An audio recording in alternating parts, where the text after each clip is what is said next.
Trucker Dump for March 19th, 2009, Episode 4, Living the Dream? Welcome to Trucker Dump, where you'll get one driver's insights and sometimes humorous views of truck driving and the trucking industry, and pretty much anything else he feels like dumping on you. This podcast is brought to you by AboutTruckDriving.com. Resources to help you understand the world of truck driving through the use of stories and a pathetic attempt at humor. Hey, Todd McCann here. Wow, what a wild night I just had. When I went to bed around 9 last night, it was like 70 degrees out. In the middle of the night, the truck started rocking like the entire cast of The Biggest Loser was hopping up and down on my running boards. Next thing you know, the rain started coming down in buckets. I mean, it was flat coming down. I wake up this morning and it's too frickin' cold to crawl out of the covers. I finally jump up to throw my clothes on and realize that I was wearing shorts last night. So now I'm standing there freezing my keister off while I'm digging through my bag looking for some pants. I finally managed to get dressed and I checked the Weather Channel app on my handy-dandy iPhone. 45 degrees out. Well, that's not so bad. What the heck was I whining about? I step outside and bam! The wind nearly rips the doors off the hinges. As I'm walking into the truck stop, I pull out my phone and take a closer look. 35 degrees with the wind chill. Now that makes more sense. Yeah, I know, 35 isn't all that cold, but it is when you're expecting 70 degrees. Anyway, on to the blog post that you actually came here for. This one addresses something that really needs to be discussed. I'll let the post explain. I called it, Living the Dream? I was tooling down the road the other day when I saw a sign that disturbed me. No, I'm used to the plethora of billboards from all the smut businesses. The sign that I saw was at a truck driving school. On one of the trailers in enormous letters were the words, Live the Dream. Now how cool is that? How do they know if you would like trucking or not? The only industry I can recall that can even hold a candle to the trucking industry is the U.S. military. And don't get me wrong, I'm a lover of the military. Without those folks, all the crybaby anti-war freaks wouldn't have the right to protest against the very people who provide those freedoms. Ironic, isn't it?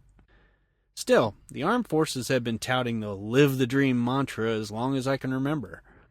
The TV commercials talk about the excitement of seeing the world, all the while forgetting to mention the fact that one day you just might end up as target practice for an American-hating sniper. Trucking is much the same, only it's doubtful that you'll ever have a .50 caliber bullet coming at your forehead. Let's hope not, anyway. Anyone with an interest in recruiting new truck drivers into the industry has a reason to glamorize the trucking world. The fact is, many people turn to trucking because they think they will be free to explore the whole country, all while getting paid. Well, there's truth to that, and there's not. It's true that you can see a lot of territory. The false part of that belief comes from the fact that most of those views will be through a windshield, and that's only if you can see through the 6 million bugs you took out the night before. Besides, most loads don't allow much extra time to deliver your load. Also, the Grand Canyon isn't exactly on the beaten path, and your company likely won't be very happy with you burning their fuel to go out a route with one of their customers' freight in tow. Furthermore, many of the places you will want to see, such as the Hoover Dam, are restricted to trucks, so it's not exactly convenient. On the other hand, as I said before, there is some truth to it, but you're going to have to plan for it. For instance, some companies will let you take your home time anywhere you like. Of course, you must understand that what they really mean is that you can take your truck home anywhere you wish, as long as we have a load going there when you need to be there. So you can see that it's not quite like having a travel agent at your beck and call. What I'm saying is that it really pays to be flexible with your off-duty time if you plan on using your truck as your sightseeing vessel. As for living the dream, well, the see-the-world aspect of it is only part of it. Some wind up hating the trucking industry. Some wouldn't trade it for a date with Cameron Diaz. Well, maybe I won't go that far. But you get my drift. My point is that you need to find out as much about the trucking industry as you can before you actually jump in with both feet. Because ultimately, no one can tell you if you will like it or not. No one but you, that is.